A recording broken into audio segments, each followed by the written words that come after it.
Jackson Radio Show. Welcome back, everybody. Kevin Jackson. There it is, the Kevin Jackson Show. Yeah! We are covering some issues. You know what we're confronting? We're confronting racism. Leftists are full of it. We're confronting sexism. Leftists are full of it. While we're on that subject, there's a war against men in this country. And apparently, most people don't have the nads to talk about it. I'm going to talk about it. I love women. I exalt women. My grandmother, she wasn't perfect, but I'll tell you this, she was an amazing woman. And there are many other women in my life who I think just are the salt of the earth. I look at conservative women and I tip my hat to you ladies. You're unbelievable. In a good way. I mean, you raised the most amazing children. You build up the most amazing men, beginning with the youngsters, with young boys. You teach them how to be gentlemen. You teach them how to comport themselves, and so on and so forth. I tip my hat to you ladies. But I don't tip my hat to a leftist woman. No way, no how. No matter how they try to appear, you understand their ideology, that underneath thing. It's kind of like you can dress them up. You can make them as beautiful as you want. They can come off as nice and just whatever. I promise you, they got scissors ready to cut you off, cut off your manhood. They will do it in an instant. They raise emasculated men. They emasculate the men that they call themselves being with. Look at the way leftist men behave. Watch them at a cocktail party. Watch them at events. You can't tell them from their spouses. And I'm not trying to, well, we're all brutes and manly men. No, we're nice guys. But you can look at a conservative family and you go, there's the father, there's the mother, there's the man, there's the woman. And it isn't like one's better than the other. It's just you see the lines of demarcation. You understand it. Nothing wrong with that. We've made it appear that way, even as I talk about it. There are people going, well, Kevin, I'm not sure I want to, I'm not going to buy it. Yeah, I know you've been trained to be a chicken. Don't worry about it. See, what the idea of today is you have to learn not to care. You got to learn that people are going to look at you. They're going to judge you on the way you do things. Go to some cocktail party once and says, yeah, I was out skeet shooting, or I was out, at the range the other day with you have a gun? Chuck, he's got a gun. Watch how they behave towards you. Tell somebody you voted for Trump. Watch what happens. I'm talking about these leftists. And the people on the right will do? They'll look at you and go, and then they'll come later and go, I voted for Trump too. Yeah, they don't want to say it. Let me tell you something, folks. Learn not to care. Kevin, what are you talking about? I'm just telling you, learn not to care. That's what I talked about earlier today. I'll talk to you about it right now. Learn not to care. It's medicinal. You got to let go. Yeah. Understand it. Leftists don't like you, and they never will. They don't care about America as we know it. When we say, man, we got to stand up for America, they look at you like, stand up for what? Stand up for, and then they go into this whole issue of what you should not like about this country. We got a lot to talk about today, but let me just tell you something. Learn not to care is the theme. Donald Trump's going to be accused of all this shenanigans with women and stuff. Learn not to care. And speaking of which, let's go into that. Let's talk about Donald Trump's accusers. Because in a quest for ratings, Megyn Kelly trotted out Trump accusers for her latest exclusive. And I liken this show to Geraldo Rivera's Al Capone's Vault or Rachel Maddow's Trump Texas fiascos. That's what it had. It had all the elements of that. On the show, Kelly showcased 3 women who have allegedly been sexually harassed by Donald Trump. Jessica Leeds, Samantha Hovey, and Rachel Cooks. They told Megyn Kelly they were shocked when President Trump was elected in 2006, following a string of sexual misconduct allegations that spanned for years. One of these ladies, you gotta see her.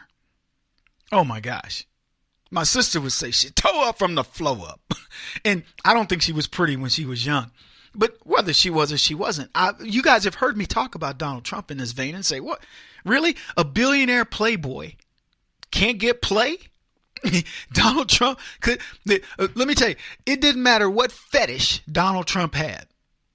It didn't matter what fantasies he had. There were dozens, if not hundreds of women prepared to indulge him. The man didn't have, if he'd stuck his hand out, there were women who would have jumped on it and said, he grabbed me by, and I liked it. You know what I'm saying? I think you guys know what I'm saying. I want you to hear one of Donald Trump's accusers explain her sordid encounter with the billionaire playboy. Check this out. Is it your phone number? Yeah. Mm-hmm. So that was, I don't know if that happened maybe a couple days later, but he actually came into the office and I was sitting at my desk and he just stood over it and asked me for my phone number. And I remember saying, what do you need that for? Really? But I gave it to him. He said, he kind of stammered. I think I caught him off guard. But he said, I'm going to give it to my modeling agency. We'll have them call you. It's like, but of course never heard from anyone. What goes through your mind at that moment that you're handing over your phone number to him? Maybe, why did I give it to him? I was Or so maybe, hey, uncomfortable and a little, good-looking it guy. was like I didn't have a choice in agreeing to no do choice. that. But we were kind of talking about it last night too. You feel like you have to say yes to guys. Like you don't want to be the nasty girl, the mean girl who doesn't comply and who puts up a fight, I guess. A fight? I wish I had been stronger. Then. I feel differently now. I like to think things would be a lot different now. Oh, yeah. Might have a different phone number. Can you believe that? Holy cow. That's the litmus test. That's what triggered her. He asked me for my phone number. A single billionaire business mogul comes over her desk and says, hey, listen, could I get your phone number? And I was shocked. What do you want my phone number for? Because that's how I would communicate with you. I mean, today, can you imagine? Hey, can I connect with you on Instagram or Snapchat or Facebook Messenger or teapartycommunity.com? Be sure to check that out.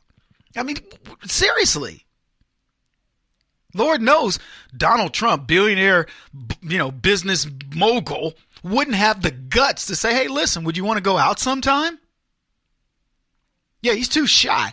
He needs to go through the innuendo of the ruse, the modeling ruse. Hey, listen, you want to be a model? I know I got some connections in Hollywood. The real story here, folks, is how Megyn Kelly sat through that interview with a straight face. I mean, this is a show where she's revealing all of the terrible things that Donald Trump has done. And the best thing she can come up with is, he came to me and you hear the way she's telling the story? And he stood over my desk. He was looming. It was like his presence was bigger than God. And he says to me, can I have your phone number? And I was like, well, why do you want my phone number? Yeah, because every victim says to the person that they're really afraid of, why do you want my phone number?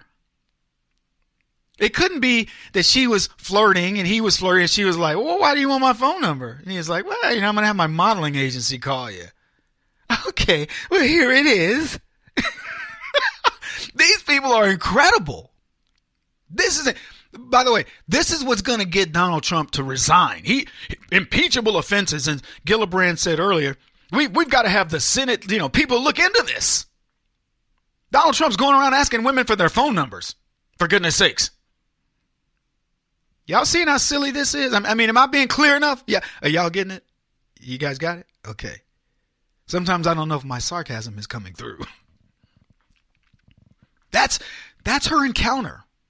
It wasn't, I was at a party, he invited me up to his room. He forced himself on me, by performing some sexual act and making me give him massages and promising me movie roles and, putting me on the casting couch and inviting his friends. And he was naked in the shower and told me to hand him a towel. Would I want to join him? I mean, these are the Weinstein allegations. Trump asked a woman out. Ask her for a number. Didn't even ask her out. And she implies, well, he didn't have the guts. It must have caught him by surprise that I asked him, what do you want my number for? No, we'll be back. Kevin Jackson on the Black Sphere Radio Network. Do you owe back taxes to the IRS or state? The secret to avoiding the IRS nightmare is to seek professional representation. My friends at Security Tax Associates provide the most cost-effective and ethical representation in the industry while helping to avoid seizures, levies, and wage garnishments. Security Tax Associates is here to ensure that the appropriate steps are taken to permanently eliminate any possibility of future tax burdens once and for all. For a free, no-obligation consultation, contact Security Tax Associates, 844-779-4177. That's 844-779-4177. 844-779-4177. Or visit them at securitytaxassociates.com.